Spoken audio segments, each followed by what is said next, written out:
When the mind and body connect through movement, there you are. Yeah. There's no need for resilience. Yeah.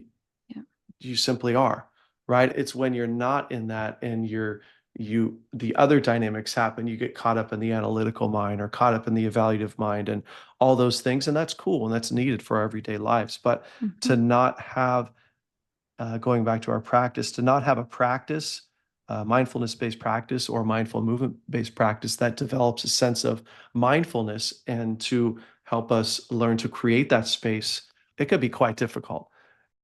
Hi, conscious parents. It's Carrie here, and I am here with a little info about raising our mindful kids. I've got some tips and tricks about breaking free of the box and becoming who you are and teaching your kids how to do that along the way. Join us. Hi there, and welcome back. I'm Carrie, your friendly mom intuitive here, and I have a real treat for you today. I have a guest who has worked in the educational realm with teaching and administration side, Mr. Rob Owens here today, or Mr. Rob Owen here today, and he has that 20 years of experience. One thing that I loved, and I love to connect with him today on, is how he has brought in pieces of Tai Chi and other tools to help reduce stress, to help build that mind body connection. And I was just telling Rob that I love to focus on these pieces with our kids today, and our listeners love these pieces. It's really shown so much growth in my kids, and I'm hearing about it helping so many other kids, especially kids who are born spirited, gifted, and highly sensitive. So thanks so much, Rob, for being here today. Yeah, thanks for having me. I appreciate it. Yeah. So I read that you had incorporated pieces of Tai Chi, and I was wondering if you incorporated pieces into your classroom with it as well. I do, yes. I've been doing Tai Chi for many years now, 20 plus years, and had brought it into the classroom many years Wow. ago before mindfulness was a popular thing. It was the early 2000s, and it was like, what's going on in here? And it was more of a sitting meditation that I was taught. And then over the years, I was a practicing martial artist, Chinese martial arts, mostly Shaolin and Tai Chi and Qigong. And yeah, so over the years, I just started to bring it into the classroom just to get the kids focused. I'd bring it in the morning. Right when they get there, they line up and you make your eye contact, you give them knuckles, they go and sit down, and then they say, okay, time to stand up. And I would just introduce a single movement and just to relax them and ground them for the day. And I started doing that after lunch as well, because the kids are a lot of times dysregulated after lunch as well. They have that outside energy into the Qigong in particular will bring that outside energy more into the internal world. I love that so much. Do you have any idea of what we could do with our kids at home if we don't know full on Tai Chi? I do Yeah. a weekly Qigong Oh, practice with a great. group locally for myself as a mom. Hmm. I've tried to teach my kids teacups is one. I don't know if you've ever done teacups, but I've tried to teach my kids that one at home. My son loves it. Do you have Hmm. any ideas of anything we could do with our kids in these Oh, areas? Uh, a lot.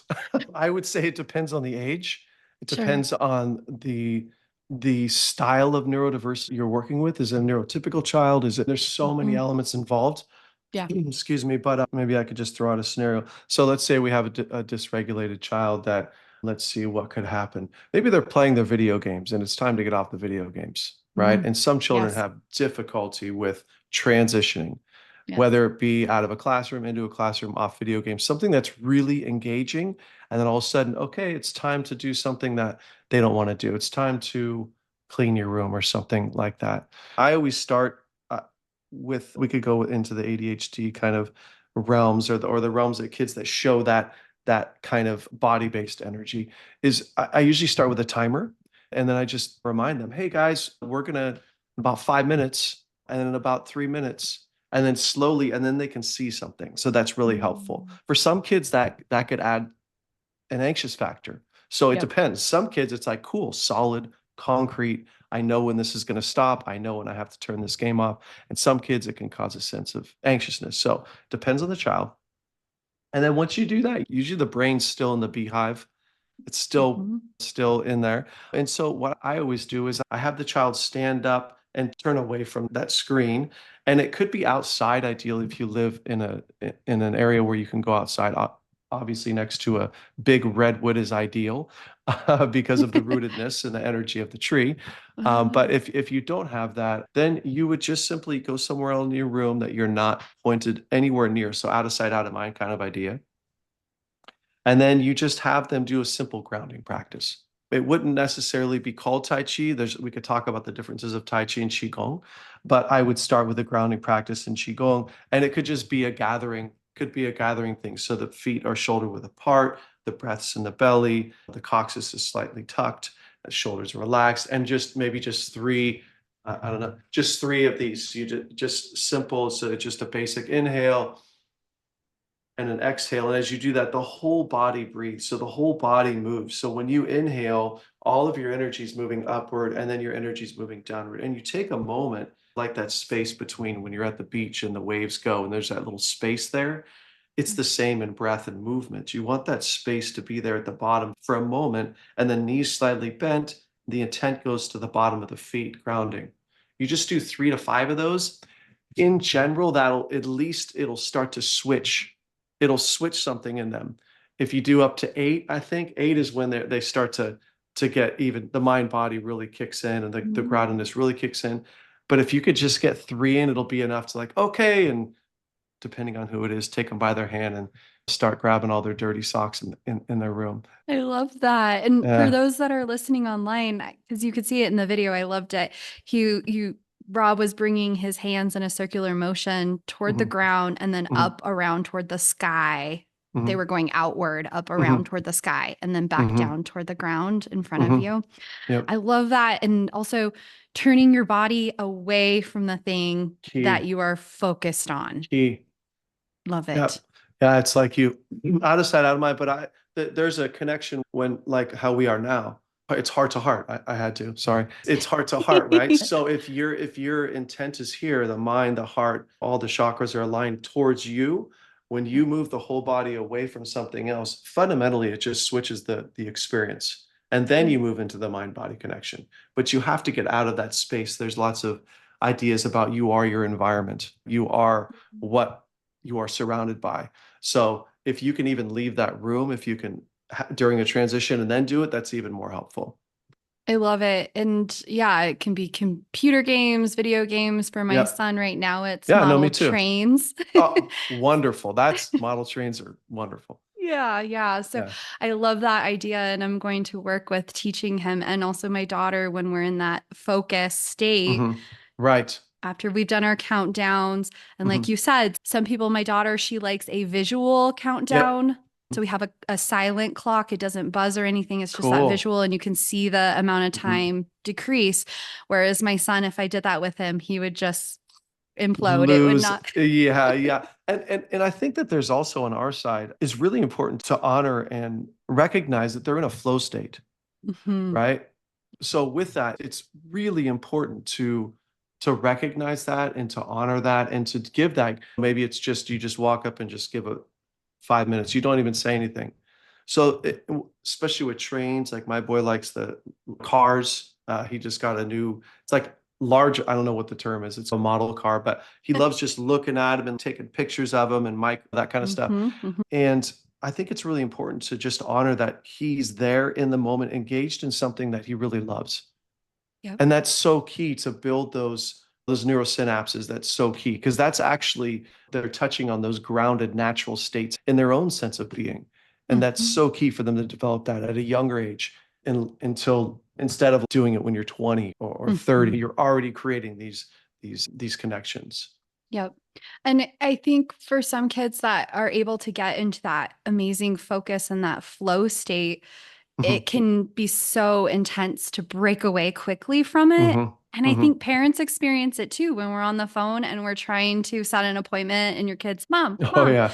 So that's that same, right? You're focused and you're trying to get it done. So I try to think of that because it can be hard to tell people they're in their flow state, but if we can help people to understand this is what your flow state feels like, this Right. is when you're in it, and this is what it feels like to be pulled out of it so quickly, then we can Mhm. understand why our kids may show frustration or have a hard time coming out of it. So I love Yeah. that. Yeah. Yeah. I was gonna mention, so I just sent my kids off to school a little while ago. Mhm. And my kids are both empaths. And so Uh-huh. one thing Oh, that yeah. we do before we leave for school, I tell them to, this is a or exercise that I started as a teacher when I would go into the classroom or as a speech therapist, is I Mhm. would do a white light. I picture a white light spiraling around me. And then I picture a gold light starting at the top of my head and spiraling around me. And I always say, no negative energy allowed, only positive energy. So I tell Mhm. my kids white and gold light and I have them Mhm. do it and I can hear them say it to themselves. And it's great. It's a great That's little, cool. yeah. So as they're getting into the car, dad takes them to school. As they're getting in the car, I say white and gold light. And I just try to Mhm. remember it every morning. Do you have any idea of something that we could do, like a cleansing or anything at the end of the day when our kids come home, our empathic kids, or even just kids that are holding it together all day to be Uh, the best behavior all day? Yeah, there's a lot of elements to that because when you're working with an empath or an empathic child or human being, as I'm sure you well know, to recognize what's yours and what's not yours Mm-hmm. is so key. To try to what is that recognizes what is not me, Yeah. right? Or what is me? What's being given to me? And then where is that boundary? Right. And so to recognize that, I love how you did the white light, gold light, because it's like the child is able to know before they walk into school, there they are. They're Mm-hmm. walking down the field, the soccer field to get to their classroom. There's no distractions, there's no other energies around. It's their feet on the ground. And then Yeah. when they get to the classroom, all these energies come in. It's what do I do with all that? Because it's not just the words that others are saying, it's actually physical space. It's Mm-hmm. actual emotional energy coming at them. And how do they negotiate? That can make a child like super tired throughout the day. Like my Mm-hmm. boy comes home and he's so tired. And it's the classic, how's school, son? Good. And it's just because he's so tired, like it's such a big thing. It's not, oh, we learned this in math and we learned this in science. It's the social element and the energetic exchanges that us humans have throughout the day are so they can cause such complexities in our emotional selves and definitely in our psychological selves. And then it gets caught up in their bodies. And so Yep. to have a practice of, I would say we do this thing in Qigong, it's called dispersing energy. And there's different ways to do it. Sometimes it's like body tapping. Mm-hmm. So we call it knocking on the gate. So sometimes we'll do that. Sometimes there's like simple stomps at the end of a Bodwa Jin. I don't know if you do Bodwa Jin, which is a I don't know what's up with my voice. Sorry. Bodwa Jin is, are you familiar with that? It's a Qigong set. It's an older Qigong set. Anyway, it's just Mm-hmm. a set of 8 movements. And Okay. at the end, I'll have to look that up. there is a energy dispersal. And it's basically you just lift your hands and you lift your heels at the same time and then you stomp down and then you Mm. think I was taught by my sifu you think of black smoke going out of your heels into the ground, so you like Mm. inhale once and you boom and you knock your whole body, not so much that your occipital bones shake too much because that can happen depending how Wow. sensitive your body is, but you Yep. can do that 3 times. There's also just wrapping that you can do, just like swinging your arms back and forth and gently slapping at the tops of your kidneys and in your heart area where you do a few of those. And that's for the more sensitive ones. I have 2 boys, and right now my older one's going to turn 18 really soon. And he's done martial arts most of his life, but now he's into boxing. So for Mm. him, he doesn't want to do something so subtle, such as Qigong or Tai Chi. He's an Mm-hmm. 18-year-old. So Yep. he exerts physically on the bag, Yep. which is great. That is very grounding as well because you're exerting all the stuff. And he has a huge internal world and he's yet to learn how to navigate it there, but he's starting to, and it's such a beautiful thing.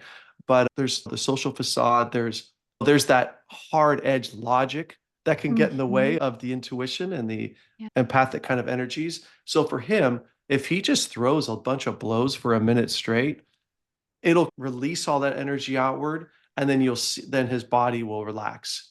Mm-hmm. Not necessarily anger, just Yep. releasing energy. I think others can maybe run, so Yep. sometimes they need to Yep. exert it outward to be grounded after they come home from a day. Sometimes they need to be a little bit more um, subtle in the movement.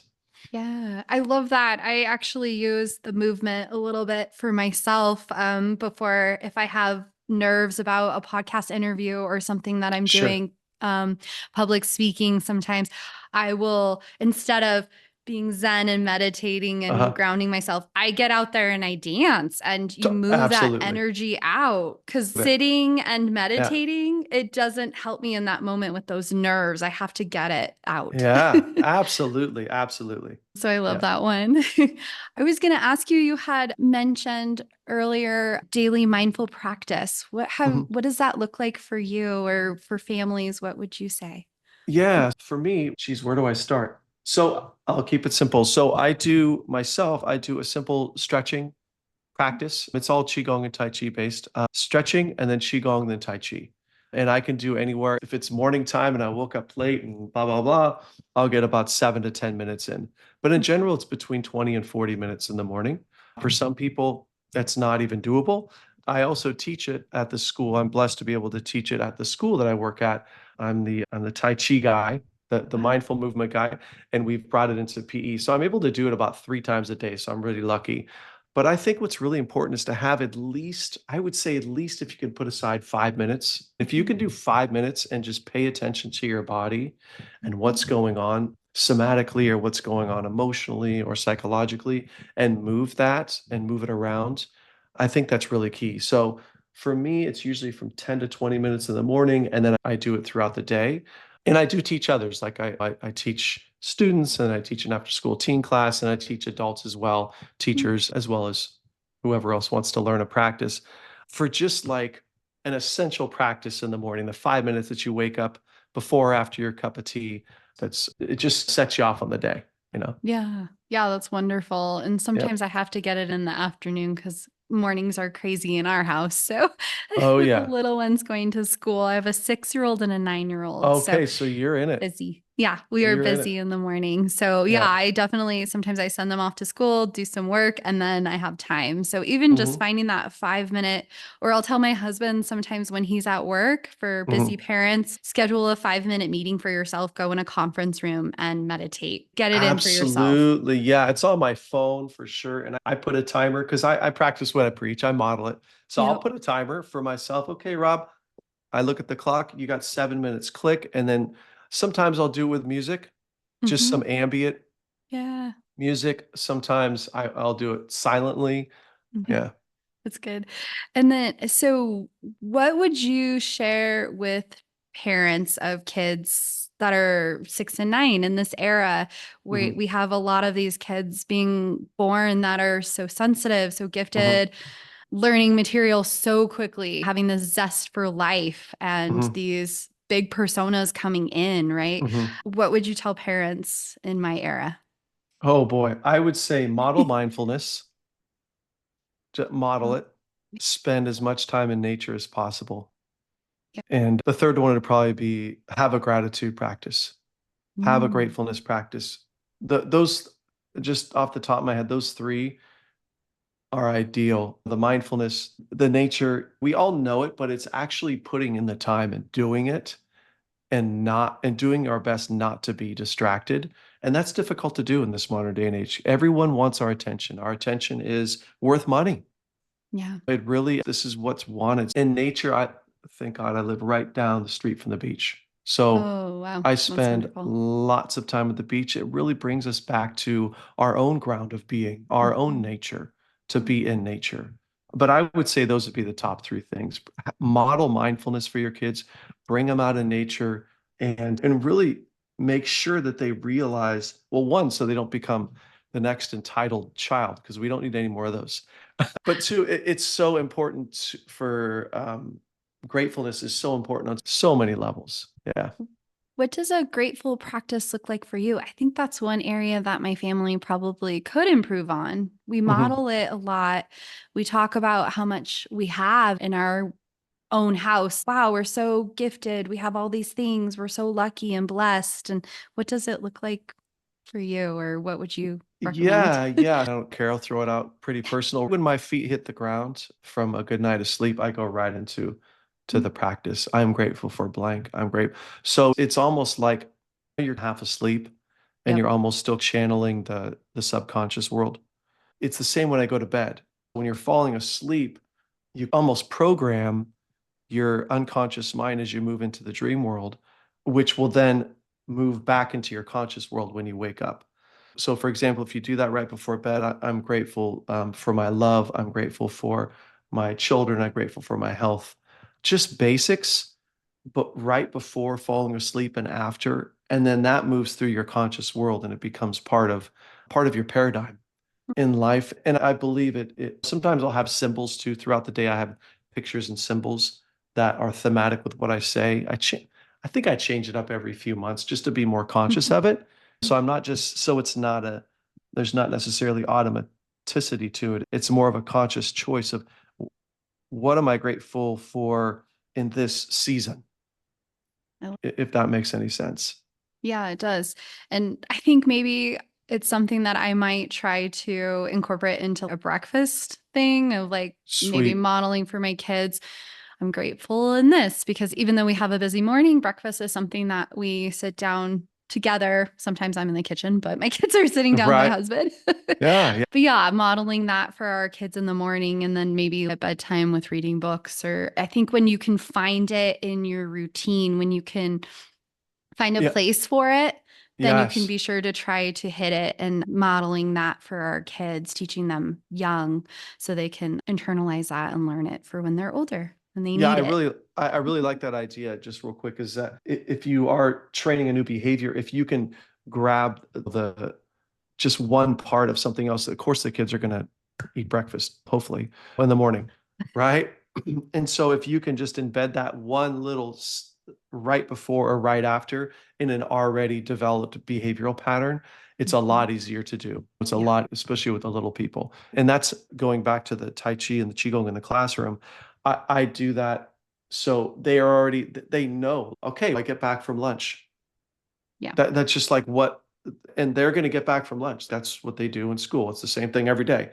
So if you can Mhm. just add on one little bit and just start with one little bit just to get that going, I think is key. Yeah. Love Yeah. that. Yeah. Yep. That's great. I'm going to try that out. I'll report back to you, Rob. Yeah. I want to hear it. And I was going to ask you, what does modeling resilience look like? Oh, modeling resilience. That's a good question. I think resilience starts with mindfulness. There's Mhm. this space between when you're talking about the internal environment, the perceiver and the emotions, the perceiver and the thoughts, right? So the idea of metacognition, thinking about what you think. There's a space in between the perceiver and your emotions because you are not your emotions, you're not your thoughts. So if you think about the perceiver, your thoughts, the perceiver, your emotions, that space right there is what some call mindfulness, right? Mhm. So if you recognize that space in between and you're not living 100% in the world of your mind and emotion and riding the back of each little bee that's your beehive mind, right? And you step back, you can see the normal tendencies of your interaction with the external world and how your internal world relates, right?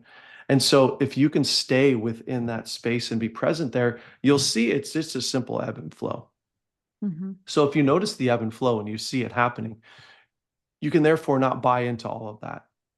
And if you decide not to buy into all of that, which is a choice, your levels of resilience are much stronger, right? Because if you're caught up in the mess all the time, you're just moving with all of those dynamics and you're going to expect to fall down on your face over and over. And that's just not healthy, right? Mhm. But to step back and be able to see it happening and then choose, you know what? I do want to go with that.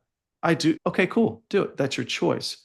So resilience comes from ultimately a sense of mindfulness that lets you see all of the ups and downs and dynamics that come from you or come to you. And then you have a choice. Because otherwise, after a while, if you're living in that world, you're just going to get burned out. No matter how tough and calloused your heart gets, eventually it's going to take its toll. Yeah. And I feel like as we look into these pieces for ourselves and we start to practice this more and more, we realize how often we are in our minds, how Mhm, often we are living in those pieces and cycling. And the more I practice it, the more I mhm, started to recognize it and try to live in that space between, mhm. the better it feels, the easier it gets. I always say it's like lifting weights, right? The more you practice It's it. it gets easier. Yeah, it's like a muscle. And then of course, like the mindful movement is key, right? Because then we're entering the body-mind connection and the flow states. Mhm. And that's ultimately how, at least I believe, how reality works. All the other stuff's kind of just an extra. If Yeah. you look at all the animals in the world and everything else in the world, they simply are, right? And Yeah. so when the mind and body connect through movement, there you are. Yeah. There's no need for resilience. Yeah. You simply are, right? It's when you're not in that and the other dynamics happen, you get caught up in the analytical mind or caught up in the evaluative mind and all those things. And that's cool and that's needed for our everyday lives. But Mhm. to not have, going back to our practice, to not have a practice, mindfulness-based practice or mindful movement-based practice that develops a sense of mindfulness and to help us learn to create that space, it could be quite difficult. Yeah. Yeah.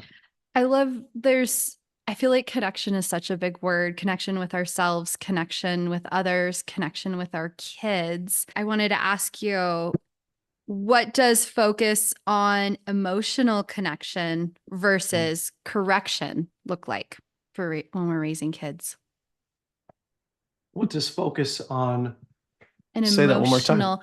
So, what does, if we focus on the emotional connection with our kids Okay. versus always correcting our kids, Oh, yeah, yeah, yeah. what does that look like? Yeah. So it's funny you put them in a dichotomy. Unfortunately, our school systems are based on the deficit paradigm. And so definitely our parenting should not be. It's just not the way to go. There should be an underlining strength that is always recognized. And if we'll just stay in the context of emotions, because you brought in emotions, I think it's key to have an emotional connection Mhm. with the child, obviously. And when you're talking about deficits, I don't even know if I want to go there right now because that's the thing. Because No, that's it's the a thing as a whole teacher, nother because chapter. it is because people then you just get caught up in your own negativity and if you're a Mhm. perfectionist, and Yeah. that's a big thing. And usually the deficit-based paradigm doesn't involve strengths. So there's no balance. Therefore, it's just really not useful. Mhm. Emotional connection with kids is key. And I think that it happens in different ways. Some kids, you can say, "Hey, I'm noticing that you're upset." Right? And then that'll turn them around and let them, not saying you're sad, don't tell them, I'm noticing you have your head down a lot. I'm noticing you've been by yourself a lot. And then they have to figure out where they're at and then go back to themselves. I think that emotional connection with self is really key because if they don't have it with themselves, it's going to be difficult for them to have it with you. So first they have to recognize that they have emotions and they have a lot of thoughts. Yeah. Like there has to be a way for us to teach them to recognize that. And 6 and 7 is a great time to do it. And just to know that they have that and then to say, oh my gosh. And then you can empathize with them. Oh my gosh, I'm trying to figure out, I can't come up with an idea. Yeah, I just knocked my plant over. And now there's dirt everywhere. I'm feeling so upset and so frustrated. I think I just killed the plant. What I'm going to do is I'm just going to pick it up right now. And so to model that, like your emotionality towards an event and how you dealt with that. And then you verbalize what you usually say to yourself, whether verbally or non-verbally. It depends if you think spatially, visually, or Mhm. linguistically. That is key. So the child learns about their own emotions and about their own thoughts. And then you can start connecting with them even deeper when you start saying, you know what, this is really bothering me. Does it bother you? And then, or this is amazing. Isn't this? And then you connect through that. So, yeah, I think it's really important to get the child to recognize their own thoughts and emotions before, maybe not before, during the process of you connecting with them as well. Yeah, I love that. I think there's so many parents in this new era of trying to connect with our kids and trying to do less correction. Oh, I think yeah. we're really headed in that direction. I still feel like sometimes it's speaking another language from how I was raised. And I think a lot of Hmm. parents run into that is it's so easy to fall back into what we were raised like and how we were spoken to. And it's Hmm. so easy to go there again. And sometimes I'll see in my kids' faces. if I say something or make a face and their response is like, oh, wait, let's try to model this a different way. Let's try to approach this in a different way. So, also, yeah, modeling that for them, having compassion for ourselves too, if we mess up and we go back to the way we were raised or some other mindset, doing it Hmm. a different version. So, I wanted to touch, Rob, on your Move to Focus Oh program. yeah. It Mhm. sounds really neat. Can you tell us about it? Oh, thanks. Yes, I got a story. Do we have a few minutes? Yes. Okay, cool. Okay. I've been teaching for many years and obviously doing Tai Chi and Qigong for many years. And I recently, 4 or 5 years ago, started working at a school that we work with neurodiverse children. So we do have some neurotypical kids, but we have all the kids that show the signs of dyslexia, dyscalculia, ADHD, processing, all the good magical gifts that kids are given to Mm. work with. And I came in as most of the teachers were 10 years younger. Not that I'm that old, but most of them were 10 years younger. And it just so happened that we had 10 eighth grade boys, all I'd say about six, maybe seven with hyperactive ADHD. And then the other three, maybe processing things and dyslexia or something. And they're like, let's just give him to Rob because he's the guy with the gray on his beard, so he can handle it. And these boys were notorious. And I saw them in me Mhm. when I was that age. Classic, rambunctious, very energetic. So I get in the class and I start doing my thing just the first couple of days, meeting up with them. It's all about relationship first, all about connection first, all about respect first, Mm. getting at that level, but then making sure that there's a separation between the teacher and the student, but then letting them know that I can talk eighth grade shop as well if need be. So they see me like that. And after about a week or two, the honeymoon phase went away and things just started to go chaotic in the classroom and always. So I'm like, Rob, why aren't you, I'm thinking to myself, why aren't you doing this? So I'm like, okay, hey guys, today we're going to go out to the yard and we're going to do some movements. And they're like, oh, Mr. Owen. I was like, it's just cool stuff. Like, and so we start doing it. We start moving real slowly. And it was like a minute in, and the kid's yelling at another guy. This guy grabs a basketball. This guy, okay, this isn't going to work. So this group of kids needed more of they wanted to get a little more martial. They wanted to, they're thinking about Bruce Lee, they're thinking about Jackie Chan, they're thinking about, so this group I brought in more of a martial way. Okay, so I grabbed their attention that way because they wanted to get more into self-defense. So I did a lesson on that, and then all of a sudden they were really engaged, like, oh, this is cool. And Mhm. so after I did the movement fast, I said, you know what? Let's do it real slow. Let's see what it's like. Because Tai Chi fundamentally is a martial art, right? Mhm. In Mhm. comparison to Qigong, right? Yep. So we go real slow and we do it through movement. And they're like, oh, that's pretty cool. And then I use that movement to slowly teach them their first Tai Chi form, Mm. right? And then one of the teachers walks up, they're like, what did you do with these boys? I'm like, I don't know. They like to move their bodies. They're super physical. Mhm. And then slowly teachers started to stand behind the boys and they started doing the Tai Chi with me. And then Cool. admin walks by and they're like, that's really cool. I'm like, okay, yeah, it is. And then slowly they're like, hey, why don't you offer? Because we had a mindfulness program a little bit before, but it's more about sitting or thinking or visual Mhm. or audio Mhm. based mindfulness. It wasn't full body based. They're Yeah. like, why don't you teach a class? I'm like, sure. And then the last couple of years, they've brought me in to teach literally classes in Tai Chi, but also there will be kids that are more ball based kids, Mm. like external energy, and then kids that are a Yeah. little bit more internal and not necessarily they're a little more quiet. And so I'll take that group of kids and we'll go off into we have a forest surrounding our school, which is awesome. So Mm. my classroom is in the forest, and then we Wow. do our stuff. So after that happened for a while, I'm like, I just need I need to get this out to the greater. And so I'd started a business before, so I have that entrepreneurial spirit that comes with the ADHD, of course, after years of refinements, of course. And so I started the business and I started picking it up, and then I went off to Las Vegas to push it a little bit. And there was a big conference. There was a lot of really cool feedback. And they're Mm. like, I've heard of yoga in classrooms, but Tai Chi. I'm like, yeah, Tai Chi and Qigong in the classroom. It's just like yoga, but a little different. The kids are standing, they're not necessarily sitting down. And then I just started putting it together. Now I have a company called Move to Focus, and I train faculty and staff and also teens the practice of Qigong and Tai Chi for the classroom, and also teachers and other adults if they're interested. I have therapists as well, just to give them their own practice, and it's short and sweet, just so when they start the day, the teacher's grounded, the teacher's balanced, so when the teacher walks into the Mhm. classroom, we know how the students are gonna be, Yeah. right? They're Yep. gonna be, right, grounded and balanced. So, it's been going well, and I'm super happy to mention it on your podcast too, just to get the word out. Oh, that's so cool. I love meeting have you heard the term change makers? I don't know if you've heard that Oh, term. maybe. So just making a difference, raising our consciousness as Yep. humanity and being a change maker. I love what you're doing. That's so Thank you. powerful, Rob. Thank Thank you. you so much for being here today. And Yeah, I'll I put really all of appreciate your it. contact info in our show notes for our listeners. We All right, appreciate sounds it. great. I really appreciate it.